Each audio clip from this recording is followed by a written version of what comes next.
எங்க பேர் BK கணேஷ் ரெட்டி, தமிழக விவசாயிகள் பாதுகாப்பு சங்கம், கிருஷ்ணகிரி மேற்கு மாவட்ட செயலாளர்.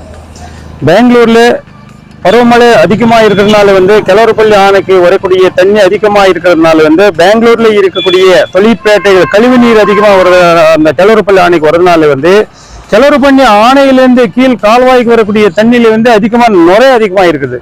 மழை காலத்திலே அதிகமா நுரை இருக்குது அப்படின்னு நாங்க நினைச்சா, இந்த வெயில் காலத்துல கூட இந்த மாதிரி நுரை அதிகமாகி அந்த பக்கம் போறவங்களுக்கு ரொம்ப அச்சுறுத்தலா இருக்குது. இதுக்கு நாங்க பல ஆண்டுகளா சொன்னா கூட அரசாங்கம் எந்த நடவடிக்கை எடுத்து இந்த கால்வாய்க்கு வரக்கூடிய இந்த கிளவரப்பள்ளி ஆணைக்கு வரக்கூடிய இந்த சாக்கடை தண்ணி சுத்தம் செஞ்சு ஆணைக்கு விடுறதில்ல.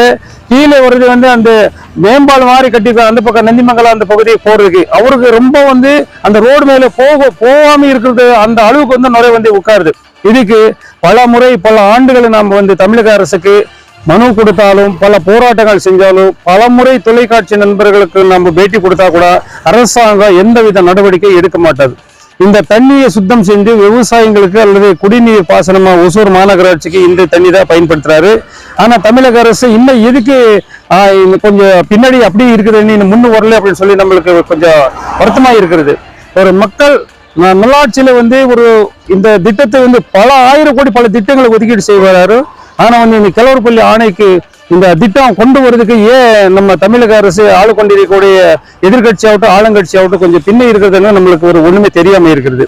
இது அந்த தண்ணியில இருக்கக்கூடிய பில்லு மாடு சாப்பிட்டு அந்த தீமையே மாடுக்கு நோய் வரும். அதுல கறந்த பாலுக்கு நம்ம குழந்தைகளுக்கு குடிச்சு அதுக்கு கூட பல நோய்கள் இப்போ உண்டாகி இருக்குது.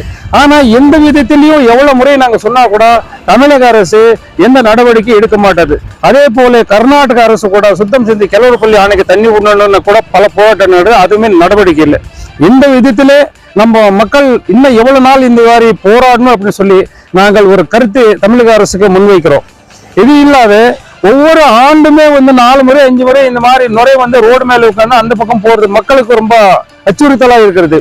இதுக்கு தமிழக அரசு உடனடியாக நடவடிக்கை எடுத்து இந்த கிளவரப்பள்ளி அணைக்கு வரக்கூடிய சாக்கடை தண்ணி சுத்தம் செய்து விளை நிலங்களுக்கு அது மாநகராட்சிக்கு தண்ணி சுத்தம் செஞ்சு கொடுக்கணும். அதே போல மாடு ஆடுக்கு எல்லாமே பல நோய்கள் வராமல் இருக்கிறதுக்கு, நம்ம மாணவர்களுக்கு சர்மவியாதி வராமல் இருக்கிறது இந்த சுத்தம் செஞ்சு தண்ணி விட்டாதான் எல்லாம் நம்ம ஒசூர் பகுதியில் இருக்கக்கூடிய மக்கள் சுத்தமா இருக்கிறார் அப்படின்னு தமிழக விவசாய பாதுகாப்பு சங்கத்தின் சார்பில் நாங்கள் தெரிவித்துக் கொள்கிறோம்.